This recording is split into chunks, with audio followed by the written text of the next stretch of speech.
嗨，大家好，我是探评书。今天是2025年8月27号。这一期咱们继续胡聊胡适、胡指、胡威，还有胡一静老师今天 A 股三大指数是集体下跌这个跌幅也很可观呢。截至收盘，上证指数跌1.76%，深圳成指跌1.43%，创业板指数跌0.69%，北证50跌2.6%。这个创业板是盘中涨3%到最后变成跌0.7%。最主要的是这个沪深两市成交额3.14万亿，比上个交易日放量近5000亿这个3.14万亿是这10年来第二高这个成交量，第一高是什么呢？就是去年10月8号，好像那个是3.3万亿还是多少？那是第一高。今天的成交量是第二高，但今天是放量下跌，而且这个跌幅还不小，4762家股票下跌，这基本上都在跌也就是说，到现在为止没有出来的散户恐怕很有可能这个月的利润已经没有了。刺激这个强势股就是最近涨得比较火的是那种机构抱团股比如说这个银行板块，比如说那个什么科技股所谓的科技股最近最火的是那个寒武纪，那个市盈率已经几千倍今年也涨了好几倍了。像这个股票散户是不敢去追的，恰恰这个股票涨得好，而散户认为业绩好的，看上去走得还不错的，准备长线投资的，这些股票没怎么涨，但是跌的时候它比谁跌得还厉害。也就是今天这个放量暴跌有人已经也开始喊牛市结束了，那这个牛市寿命也太短了，真正的疯牛还有网友说牛市为什么结束了呢？是因为任泽平他昨天跑出来喊说此轮牛市将是10年一遇。果然今天这个胡适就应声而落牛市是任泽平喊下来的，但是这是开玩笑去年10月8号的时候，任泽平他说开盘即收盘，后来跟这个东方港湾的那个董事长但斌两个人隔空交火，后来任泽平骂但斌是对吧不爱国卖国，大概这意思后来双双被禁言。昨天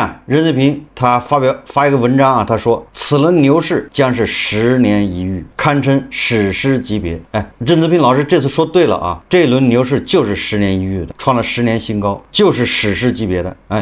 到现在为止他没说错，他唯一说错的是什么呢？他是后面从牛市时间长度来看，自2024年9月以来，此轮牛市持续时间已经1年，与2014年至2015年牛市时长持平。这个任泽平老师说的就有点不吉利了，因为咱们这个市场都是牛短熊长，他说咱们的牛市已经走了1年了，那意思就是结束了呗。这散户还没尝到甜头呢，还什么都没感觉到呢，他说牛市结束了，这个像极了跑到村里面去赶大席，结果你一去对吧，这边就要收钱了，然后要散场了，你啥也没吃着就买单了。他说预计此轮牛市持续时长有望超过上一轮牛市。从涨幅来看，上证指数去年底低点为2690点，截至8月25日，指数涨幅高达45%，创10年新高。创业板指数从去年低点到8月25日，涨幅高达79%。北证50从去年低点到8月25日，涨幅达1.7倍。这种量级的涨幅为10年一遇。从交易量看，去年924之前，股市交易量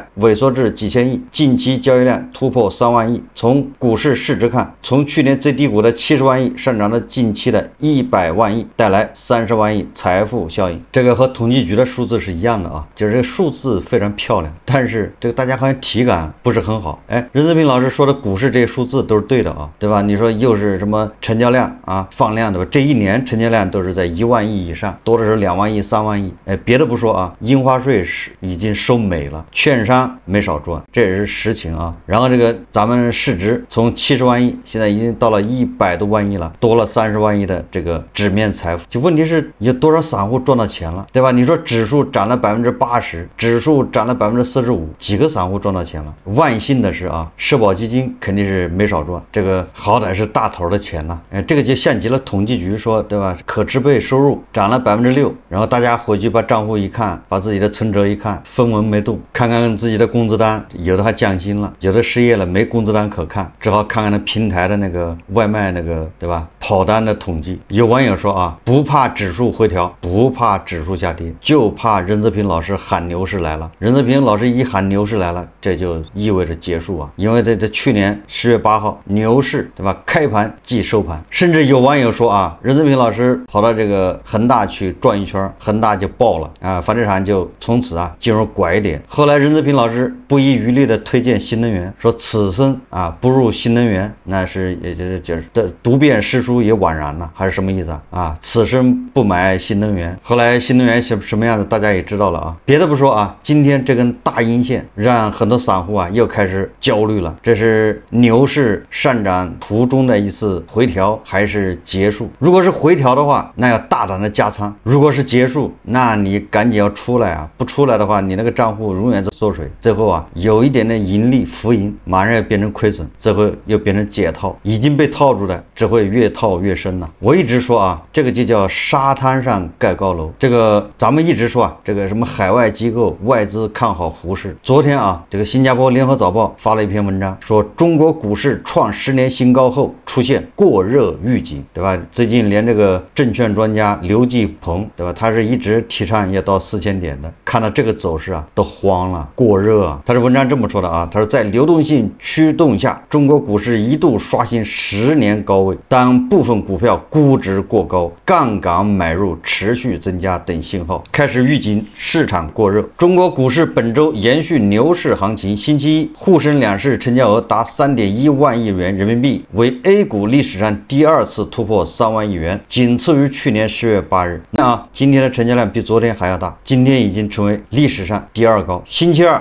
成交量为收缩，仍在2万亿以上，显示市场交投积极。上证指数星期二上午冲上3888点，10年高位，但收市前突然跳水，全天滑落0.39%至3868点。他说，衡量蓝筹股表现的沪深300指数也结束连续4个交易日涨势，星期二下跌0.37%，香港恒生指数同天收跌1.18%。分析认为，交易量冲上3万亿后，次日回落属于正常调整，但一些指标显示，受流动性而非经济基本面改善驱动的市场有过热趋势，指数市盈率过高。据彭博社统计，沪深300指数今年以来已上涨超13%，12个月预期市盈率接近15倍，是2022年初以来最高水平，也高于12倍的10年平均水平。衡量小盘股表现的中证500指数预期市盈率约为21倍，远高于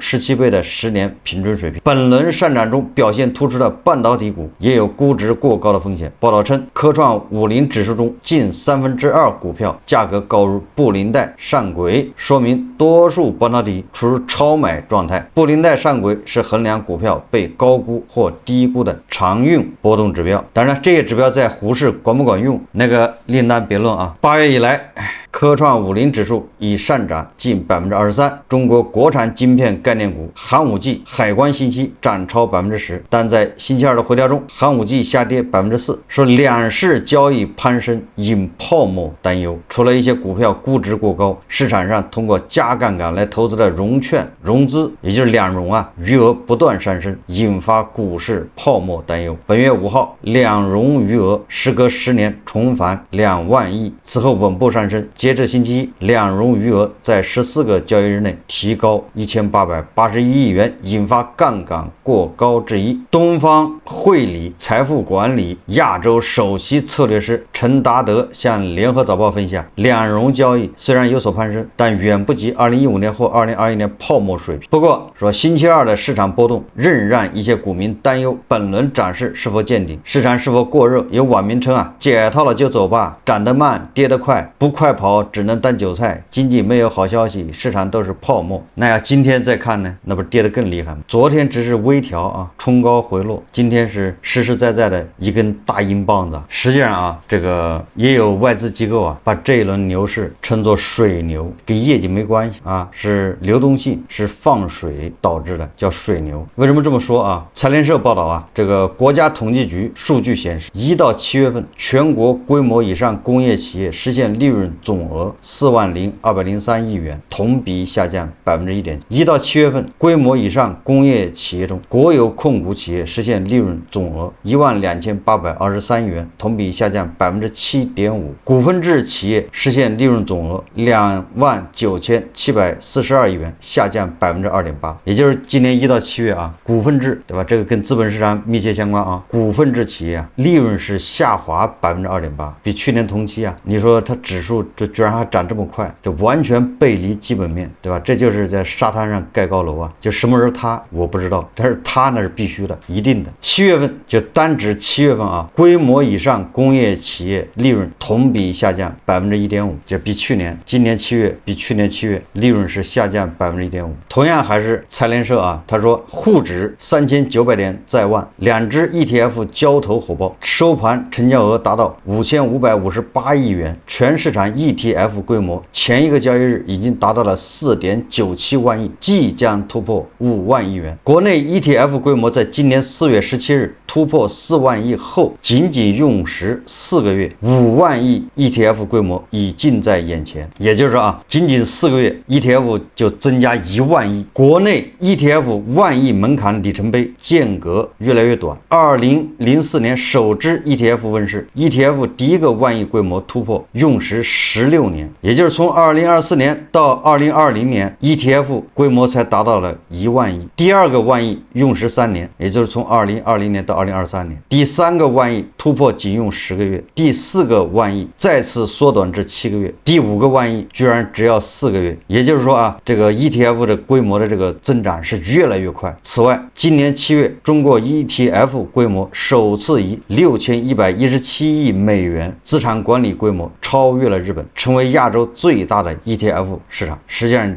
你越看越像是顶部啊到来，5万亿的警报声啊已经拉响，这个实际上不是庆祝啊，这是倒计时啊。这个就像那个水坝一样啊，水位越高啊越危险，就是一旦啊这个去这个叫挤兑啊，一旦这个收益不好，也就是大盘啊，你比如今天下跌1.7%，明天再下跌个1%，后天再跌个1%，就连续跌个几天啊，马上就会引发这个基民跑路，他就要去这个赎回，一赎回马上就引起踩踏，赎回那他只能抛股票，越抛是不是股票越跌啊？越跌他越要抛，就会引起恶性循环，因为这个量非常大。某种程度上啊，2015年那个股灾跟这个就有点关系。但是啊，我总感觉啊，这一轮所谓的牛市啊，并没有多少散户进场，也就是散户的情绪啊，不像那个前几轮牛市。第一个，身边的周围聊股票的人并不是那么多。第二个呢，你看那个百度搜索指数啊，你搜股指、指票、股票和什么之类的啊，相关的这东西，它那搜索指数啊并不高，比去年10月份呢，10月8号那低得多啊。你在网上啊，你到处看，更多的是提示风险的，也就是很多散户啊，一朝被蛇咬，10年怕井绳，毕竟被割了好多回之后啊，都成精了，轻易不会进场。所以说啊，相比较而言，这个散户啊还没有过去那么狂热。散户没有那么狂热的话，也就是你很难说这行情就结束了。就是被割的这些对象还没骗进来啊，那边说结束了，那谁买单呢？就买单的人还没来呢。等到买单人对吧，拿着钱跑步进场，存款从那个对吧，从那个银行搬到股票账户，搬的差不多了，这个时候再一网打尽啊。现在说牛市结束了，那不成了割机构吗？那寒武纪对吧，从200块炒到1年时间啊，也炒到了1400，那指望谁接盘呢？寒武纪啊，到时候涨到1800，甚至涨到2000，对吧？它配合上故事啊，什么开始盈利啊等等，2000你嫌贵对不对？你害怕是吧？那它在2000上面震荡，等到你看习惯了这个2000这个数字，然后它突然回调到1600，散户就上去了。千金难买牛回头啊，对吧？1600的时候，散户接一波，那机构一出啊，就像茅台一样啊，这个茅台股价再往下跌一跌，你还觉得茅台还挺便宜的。你看它一年啊，这个盈利能力都是上千亿的，半年报盈利都是600亿啊，还是多少亿啊？总之这个你看着很赚钱。去年你看它股价显得挺高的，今年你看感觉它不高了。但是即便它现在股价不高啊，那也是你的错觉。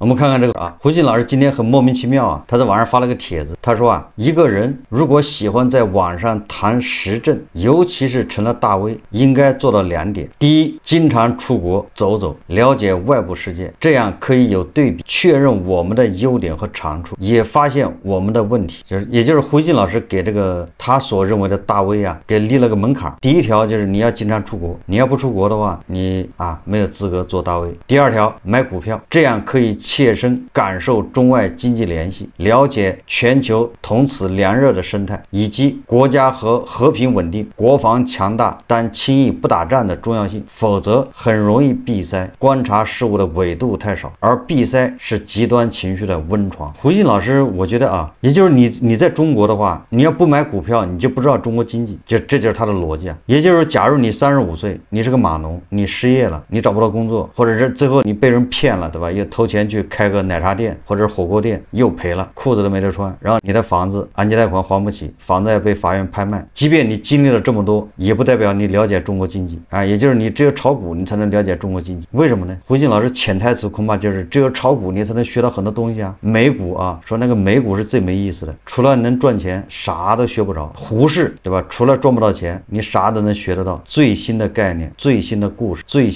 前沿的技术、地缘政治、北极航线，对吧？你都会密切关注。你只要一进入胡适啊，你就对全球都了解了。哎，这就是胡鑫老师啊，他认为你要做大 V， 你必须炒股，你炒股你才会逼自己啊，了解这些啊，你就了解了全球啊，什么你才有资格谈时政。这是胡鑫老师定的标准啊。按照他这个标准呢，那加州老师那当然是没有资格谈时政的，因为加州老师他不炒股，他没有买股票，而且加州老师也多次说了，就是不买股，他就喜欢在美国买个小房子，然后看着那个小房子升值。就是在胡鑫老师眼里面，加州老师是没资格谈时政。这加州老师看到这儿啊，估计啊一口老血啊又喷在屏幕上，喷在手机上啊，这就属于胡鑫老师欺负这个加州老师啊，不能为自己辩解，不出国就不能谈时政，不买股票就不能谈时政，这是胡鑫老师的2个标准。后来我一看啊，胡鑫老师他又发了个微博，当然这个微博是先发的啊，他说老胡发烧了，还挺高的，外面的世界那么好，我却一整天都躺在床上，现在想拉上窗帘睡觉，因为只要能睡着，病就会好很多。可是我发烧的时候最大问题是睡不着，吃安眠药都没用，不知道别人是否也这样。昨夜就折腾了一宿。他说奇了怪了，大热天的怎么会有这么严重的发烧？这胡鑫老师这个说自己发烧，烧的睡不着，烧的胡思乱想，埋怨啊这么热的天居然还烧这么高。我怎么从胡鑫老师这个文字里面读出了林黛玉的味道呢？林黛玉啊，为什么在那个贾府啊，对吧，动不动就过得不如意？因为他一切都会引起他的联想。什么联想呢？就是一切都会引起林黛玉最后啊，归根结底就是他父母死了，无依无靠，像个孤儿，然后他就开始落泪，然后开始就睡不着，然后就是整宿的咳嗽吐血。哎，这就是林黛玉啊，这个千言万语归结为最后就是他就会认为，哎，他没有父母，父母早死，他也没有兄弟，也就是没有靠山。胡鑫老师啊，他这个病根啊是退休以后落下的，他总觉得组织抛弃了他，你退休了嘛，也只有偶尔这个对吧，原单位的这个老干处啊，偶尔跟他联系，把他叫回去，不是发点这个米面粮油呢，就是批评他一顿啊，在网上不要乱说啊。所以自从胡鑫退休以后啊，他总感觉自己就像林黛玉没了父母一样，他没了组织，没有了靠山，所以总是自哀自怜呐。所以网上一切负面新闻啊，一切什么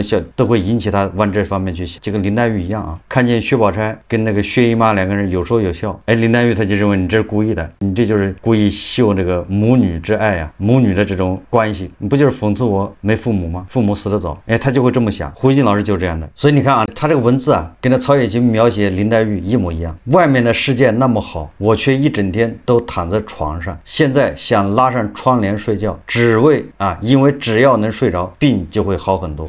胡鑫老师应该吃人参，对吧？养胡丸呢啊！你说就是一个普通的感冒，对吧？你夏天感冒啊，或者叫什么热伤风，对吧？都是这个症状，发烧，或者是胡鑫老师啊再一次阳了，这个是个稀松平常的事情，但是胡鑫老师就能啊发出这么的感慨，也是越来越娇气了啊！再加上今天啊和昨天胡适连着2天回调，对胡鑫老师这个病情啊相当的不利，也就加重了病情啊。